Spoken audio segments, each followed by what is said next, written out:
Our adventure begins at the home of some very close friends who live in the foothills about 35 miles northeast of Redding, California.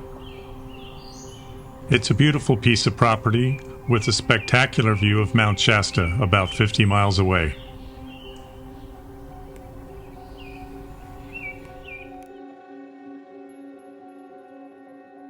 We laid over for a day to visit with them, and we took a trip to a beautiful little spot called Potem Falls.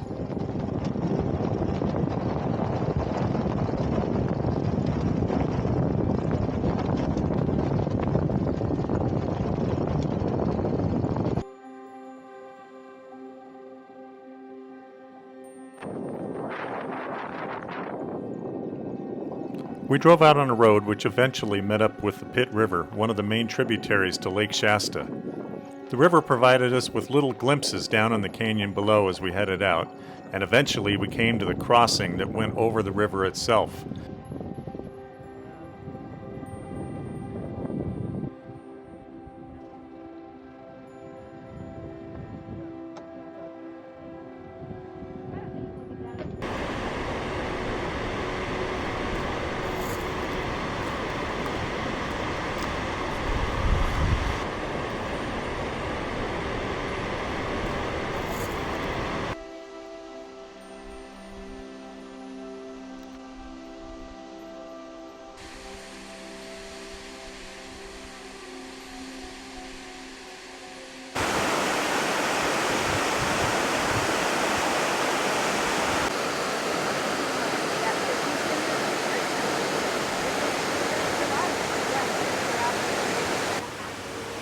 We're here at Potem Falls after a lovely drive out, crossed over the Pitt River, and just a little ways beyond that we came to Potem Creek and we hiked down to the falls here.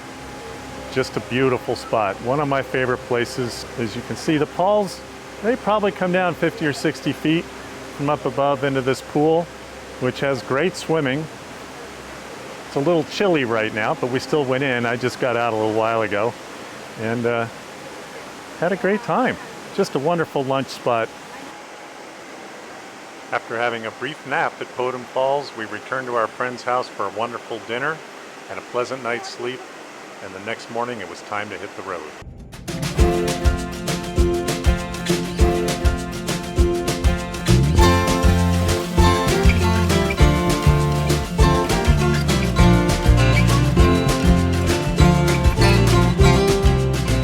After driving past Mount Shasta and then through the remainder of Northern California, we crossed the Oregon border and drove to the town of Ashland, Oregon. From there, we wound our way up into the Cascades of Southern Oregon. It hadn't really been too long since the snow melted in the area, and it was a beautiful springtime there with wildflowers abundant all throughout the area. We had come to the area to meet up with some friends from around Oregon and camp with them for a few days. We stayed at the Hyatt Lake campground, one of the nicer campgrounds we've stayed at in some time, with running water, showers, and campsites that were well spaced apart. The next morning I wandered down from our campsite to Hyatt Lake, where I got a spectacular view of Mount McLaughlin in the distance. Afterwards, it was back up to camp, pack, and on our way to Crater Lake. The Southern Cascades had hundreds of miles of well-groomed Forest Service roads, which made overlanding simple and easy. After driving for a few hours, it was time to stop and make some lunch. Making lunch? Out of the back of the car. Pretty good. Got all the parts. Just putting together parts.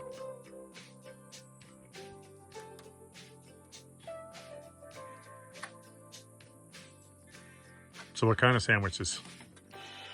We've got your turkey cheese with tahini dressing. All right. Pretty yummy. Sounds great.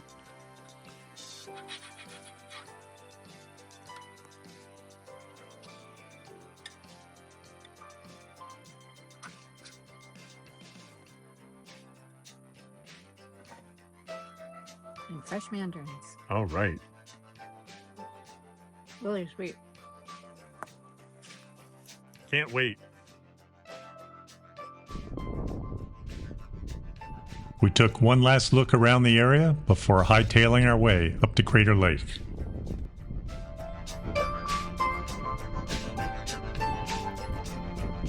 Known for its deep blue color and water clarity, Crater Lake, at a depth of 1,949 feet, is the deepest lake in the United States. It's roughly 5 by 6 miles in size, its caldera rim ranging from 7,000 to 8,000 feet in elevation. The cinder cone rising out of the lake is called Wizard Island. There are no rivers that flow in or out of Crater Lake. Instead, evaporated water is replaced solely by rainfall or snowmelt.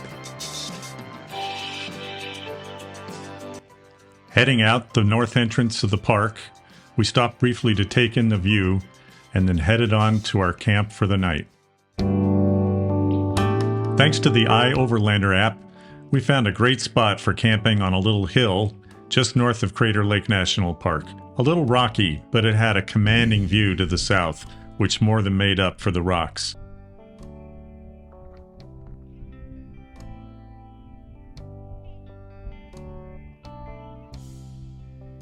Getting into camp a little bit early gave us a little time to relax and enjoy the view before dinner.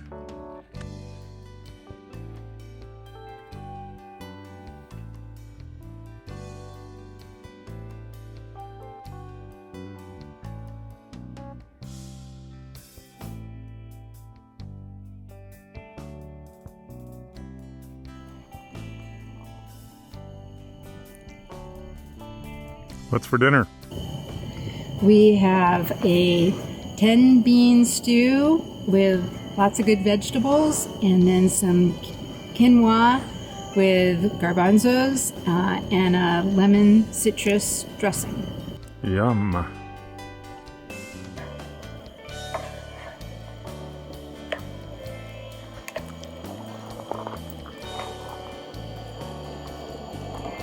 It's got roasted mushrooms, red peppers, carrots, zucchini, onion.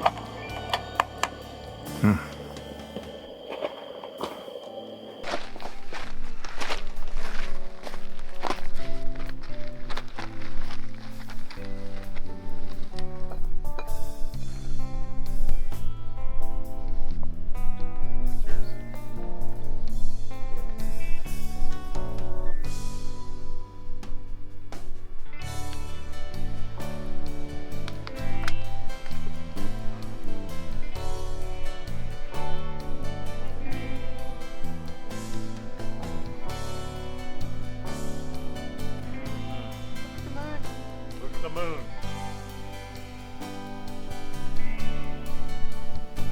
That's good tonight.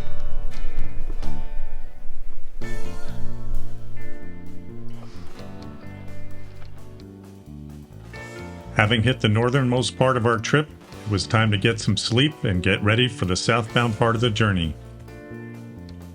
We'll see you on the way south in the next episode of Adventure Beyond 60.